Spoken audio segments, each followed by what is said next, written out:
안녕하세요. 영화인문학 강사 김태희입니다. 오늘 만나볼 영화는요, 바로 어제 막 개봉한 정말 따끈따끈한 신작 영화 그대들은 어떻게 살 것인가입니다.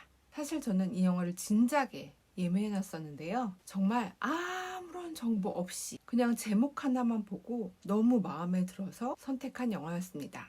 이런 영화의 제목을 과연 몇 명이나 보러 오겠어 하는 생각으로 영화를 편하게 볼 생각을 하고 있었지만 혹시라도 몰라서 주중 오전 시간대에 예매를 해놨거든요. 아니 근데 이게 웬걸? 사람들이 점점 한두 명씩 들어오는데 명수가 장난이 아닌 거예요. 심지어 제 양쪽에 모든 사람들이 꽉꽉 찰 정도로 관객이 많았습니다. 관객들도 대부분 대학생들이거나 굉장히 어린 편에 속했거든요. 그런데 마침 영화가 딱 시작을 하는 순간 바로 알았습니다. 아, 이렇게 관객이 많은 이유가 있었구나. 바로 스튜디오 지브리의 미야자키 하야오 감독의 작품이었던 거죠. 아, 내가 요즘 영화계에 너무 무심했구나. 진짜 충격 아닌 충격을 받고 혼자 당황스러움을 금치 못하고 있었는데요. 나중에 알고 보니까 일부러 포스터 한 장 외에는 영화에 대해 전혀 공개하지 않았고 예고편이나 사전 인터뷰와 같은 기본적인 홍보도 하지 않았다고 합니다. 이렇게 신비주의 마케팅을 고수한 이유는 여러 개의 예고편을 만들어서 공격적으로 마케팅을 하는 정보 과잉 시대가 그만큼 관객의 재미를 빼앗는다고 생각했기 때문이라고 합니다. 솔직히 이건 완전 자신감에서 나올 수 있는 마케팅이죠. 감독 자체가 브랜드 파워를 가졌기 때문에 가능한 마케팅이라고 생각을 합니다. 뭐 어쨌든 저는 그렇게 당황스러운 마음으로 영화를 관람하기 시작했습니다. 아, 참고로 영화 스포는 없으니까 걱정하지 마세요. 그 이유는 나중에 아실 수 있습니다. 그런데 영화의 시작부터 저는 조금 당황하기 시작합니다. 아니 진짜 새가 제 어깨 정도는 올 것 같은 엄청 큰 외가리가 계속해서 클로즈업으로 등장하는 거예요. 검은 눈동자로 가득 차서 어디를 보고 있는지도 잘 모르겠고 무슨 생각을 하는지도 모르겠어요. 그리고 그 부리의 울퉁불퉁한 섬세한 표현은 저를 공포에 떨게 만들었습니다. 사실은 제가 조류 공포증이 좀 심하거든요. 알프레드 히치콕의 새라는 영화를 보고 진짜 꽤나 충격을 받았습니다. 심지어 지나가는 비둘기만 봐도 제 눈을 쪼아먹을 것 같은 무서움에 숨도 안 쉬고 막 달려서 도망가고, 시골이나 농장 같은 곳에 가보면 닭을 볼 기회가 있잖아요. 그 푸드덕거리는 날개 소리와 그 새빨간 벼슬을 보면 너무 무섭고 징그러운 거예요. 아니 이럴 거면 그 몇백 마리의 치킨을 먹지 말던가요.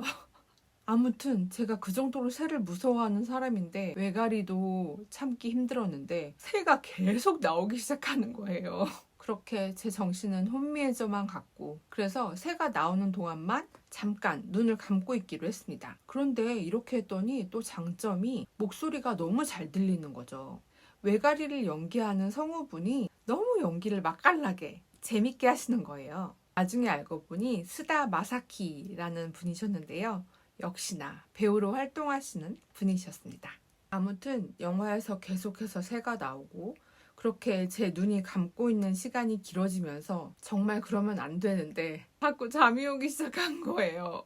저도 영화처럼 이 세계로 빨려 들어간 것일까요? 어쨌든 영화는 제가 잠든 사이에 이 세계로 넘어갔고 그곳에서 굉장히 어려운 내용들이 나옵니다. 제가 영화 중에 제일 약한 게 세계관이라고 말씀드렸었나요? 예를 들면 Everything, Everywhere, All at Once. 이 영화처럼 진짜 재밌는 영화도 사실 그 세계관에 대해서는 100% 이해는 못했거든요. 그런 면에서 이 영화 속 이 세계에서 만나는 인물들과 일어나는 사건들이 저에게는 정말 너무 어려웠습니다.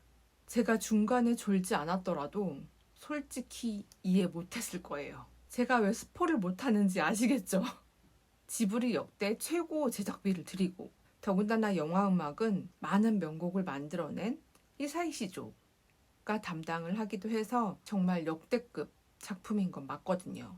그런데 다행인지 불행인지 영화가 끝나니까 관객들도 여기저기서 술렁술렁술렁이기 시작하는 거예요. 아니 이건 왜 이런 결론이 나고 여기서 이 사람은 왜 등장을 하고 이 사람과 이 사람의 관계가 이렇게 되면 이건 막장 드라마 아니야? 라는 식의 토론이 매우 활발하게 이루어지는 걸 보면서 사실 조금 안심을 했다고 할까요? 이 작품은 미야자키 하야오의 자전적인 회고록 느낌이 강하고 거의 아방가르드 식의 연출을 했다고 해도 과언이 아닐 만큼 쉽지 않은 작품이긴 합니다. 감독 스스로도 극비 시사회 때 분명 이해가 잘 되시지 않을 겁니다. 사실 저도 잘 모르는 부분이 있어요. 라고 인터뷰를 했다고 합니다. 응? 여러분도 궁금하시면 지금 한번 극장으로 가보세요. 대신 저처럼 졸기는 없기에요. 그럼 오늘도 즐거운 영화 보시고 행복한 하루 되세요. 안녕!